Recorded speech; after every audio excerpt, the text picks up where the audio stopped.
Hi there, folks. This is Sean Broderick, and I have a treat for you today. Bob Archer has been in the mining industry for a long, long time. I've been on multiple trips with him down in Mexico and stuff. He's like shown me very interesting mines, does interesting companies. They make money. They make money for my subscribers. I mean, his Great Panther Silver did extraordinarily well for us back in the day. Now Bob's on to something new, and what he's doing is he has a new silver project that he's involved with. It's called Premier Silver, and he's going to give us the scoop on it. Bob, could you please speak to my subscribers? Hey, Sean. Yeah, I'd be happy to. Yeah, Premier Silver is very new. In fact, the company was only incorporated about a month ago. It's just something that came about quickly in a sense, but it's a project that the founders were looking at for about 4 years. And it just came together quite quickly towards the end. Basically, they're buying a mine in Peru from Buenaventura. And Buenaventura built the mine. It's called the Mallay. They built the Mallay mine in the plant and everything in 2012, a brand new facility, spent over 120 million doing that. But of course, 2012 came just after the peak in precious metal prices in 2011. And then it was a downhill slide from there. And so by 2017, silver price was down around $16. The mine was a little too high cost for them at the time. It became a non-core asset for Buenaventura, and they decided just to sell it. And so they've been looking at trying to do that since that time. And now I'm familiar with the asset because we actually looked at it back in those days, when I was with Great Panther. And for a variety of reasons, we didn't make an offer on it at the time, and we closed on our Coricancha asset at that same time in 2017. So it's we spent some time there on the due diligence and such. So I'm quite familiar with it, and I can certainly see the upside. And so when they approached me to well, I guess help out in a sense, getting this off the ground from a private to public company, I thought it was a pretty exciting opportunity. And so for now, I've decided to come in on an interim basis as president and CEO to help them do that. And the idea being that I would bring in full-time CEO, and then I would step back to being on the board or perhaps a chairman or something. Okay, cool. Well, if there's anyone who can breathe new life into an old mine, it's you. I mean, you did such a great job down in Guanajuato, Mexico, with that mine down there. And I remember you bringing me down, and we went so, well, to me it seemed so deep down in the earth. And there was this silver pillar that was holding up the ceiling and stuff. Did you guys ever get that out of there, that silver ore and stuff? Because I know that was so rich, but you had to leave it in place. Just because otherwise the roof would cave in. The roof would cave in. Yeah. No, we did recover a lot of those pillars, and certainly that was very nice to get the high grade material. We just backfilled those stopes, so we were able to get it out. So. But the story of Great Panther was you guys took an old asset and you just brought new approaches to it, and you really turned it into a great mine. So is that the plan for this new project? Yeah, to some degree. We had, actually two old assets with Great Panther, but this one is not so much that it's been in production for that length of time, so it's not that old an asset in that sense. But a big part of it is timing. In this industry, Sean, as you're well aware, and with Great Panther, we were fortunate because we started the company in 2004, and we basically rode the wave, of that bull market, all the way up to 2011, and then, back down the other side, of course. But in the years we were developing it, it allowed us to do that. And so, I'm hoping that this time around, I really think that we're back into another bull market for commodities and precious metals in particular. And as we go forward, with silver already approaching the high, well, not approaching, but it was into the high 20s, just a week or two ago, and I think it has lots of legs, lots of room to go higher. And so if we can catch that wave again with the silver lead zinc asset, then I think the project will do extremely well. Okay. So when this project was in production before, it was a primary silver mine, but it had zinc and lead credits. Is that right? Well, actually, because of the metal prices, because the silver price was low, it wasn't actually a primary silver mine at the time. And but with current prices, it will become primary silver again. So before, when we looked at it in 2017, it was more of a lead zinc mine with a silver credit.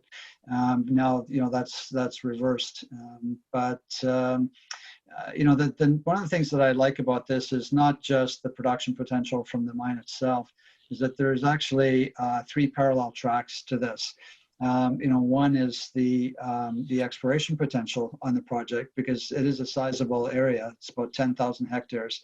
And Buenaventura has done a fair bit of early stage exploration on portions of that property in terms of mapping, sampling, and some geophysics. And, they've developed some very, very significant targets, not just silver, lead, zinc, but gold, copper as well. And yet they never got around to drilling those. And so these are effectively drill-ready targets and sizable at that, such that if we're successful with any of those, they could individually be, game changers for the company as well. They could be very significant. So that's one aspect, and something that we can get going on, pretty much right away is permitting a drill program. So, we may be able to start drilling by first or second quarter of next year. And then, there's looking at bringing the mine back online production-wise. And then the third track is custom processing ore for a lot of the small miners in the region. And just 65 kilometers due east of Mallay is the Cerro de Pasco mine, which is one of the largest silver, lead, zinc mines certainly in South America, perhaps in the world. And so from a geological standpoint, all around that, in that entire district, there are numerous small deposits, veins, little pockets of mineralization that, in their own would probably be too small for a company to come in. But, for some of the locals, these present really good opportunities for them to make a living. But there's nowhere for them to process the ore. And some of them are actually transporting their ore up to 1,200 kilometers in order to get to a plant to have it processed. Now, we have an opportunity here to be able to provide, a processing point for a lot of these small miners. And in these guys, the only reason that they can transport their ore that far is because in a lot of cases they're mining extremely high grades. And so if they're going to bring in, whether it's 10, 20 tons a day type of thing from individual operators, and at very high grades, then that gives us an opportunity to process that ore and then share the revenues.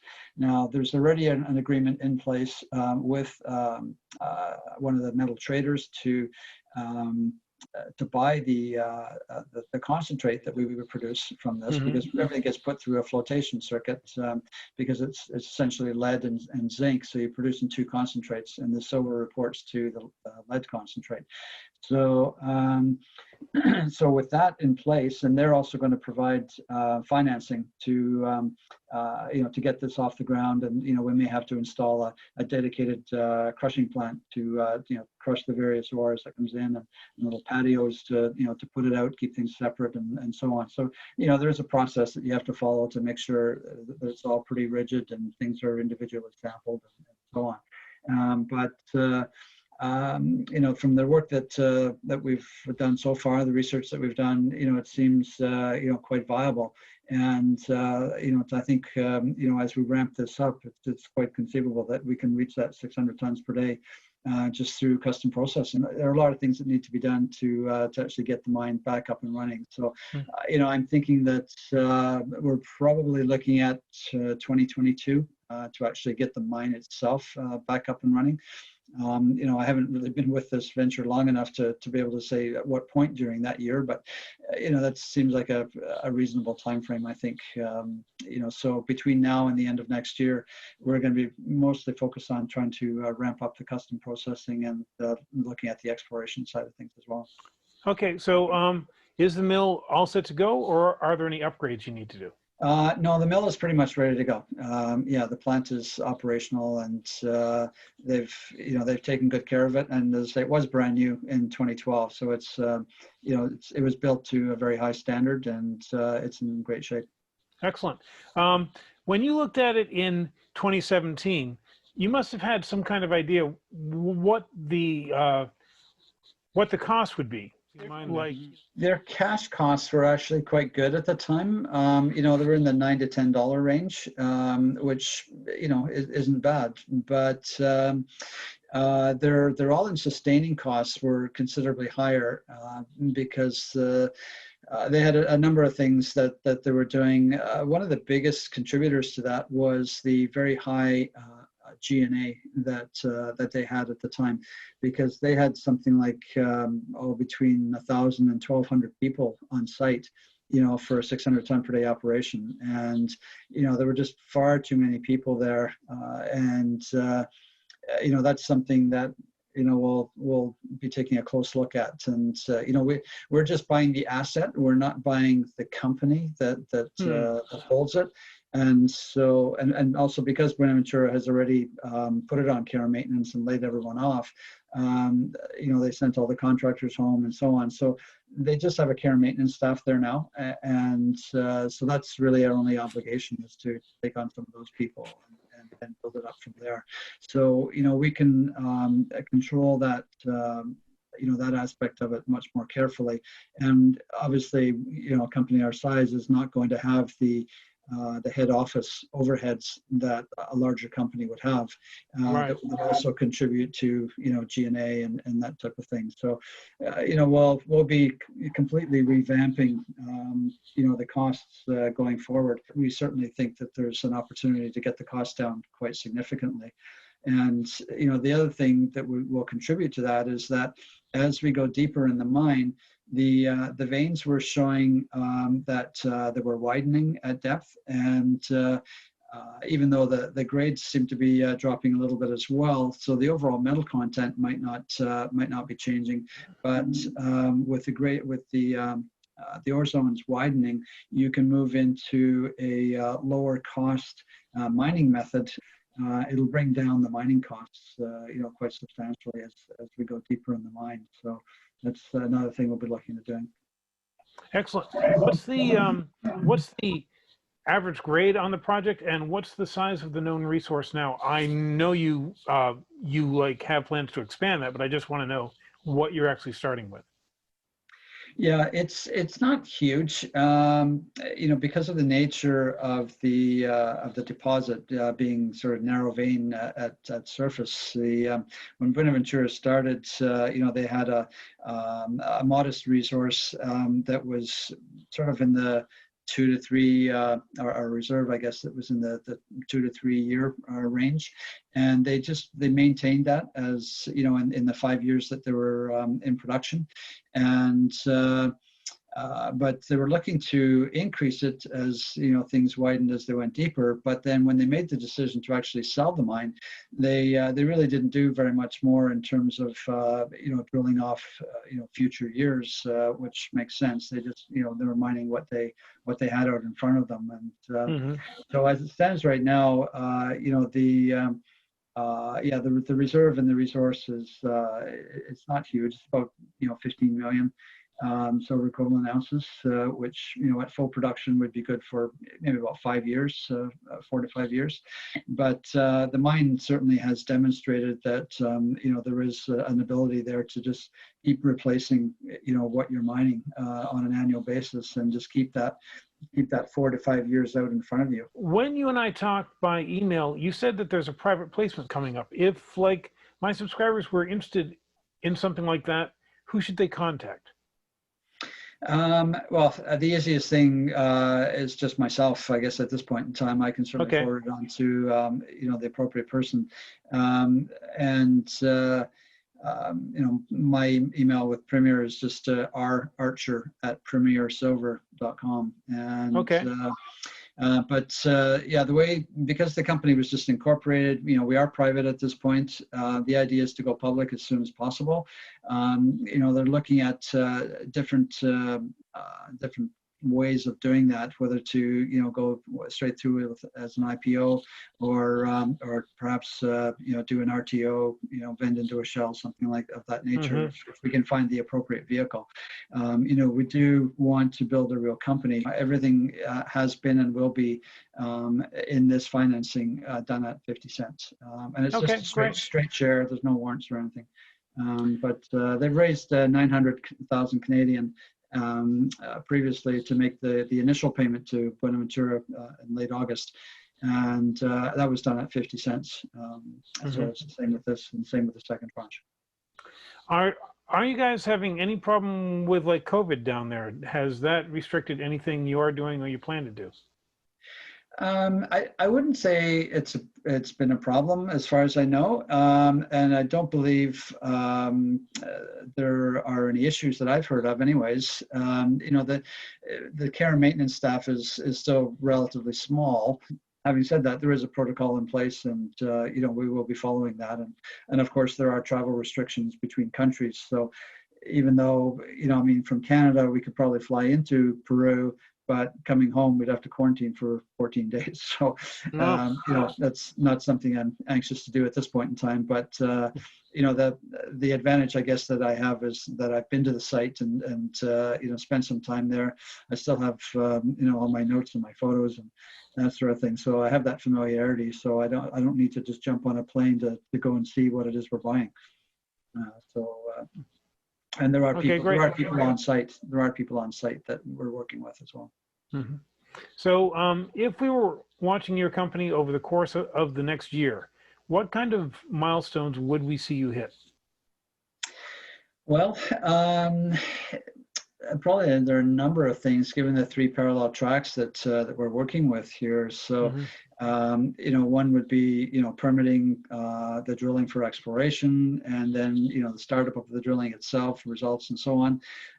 With the custom processing, there's the various developments there.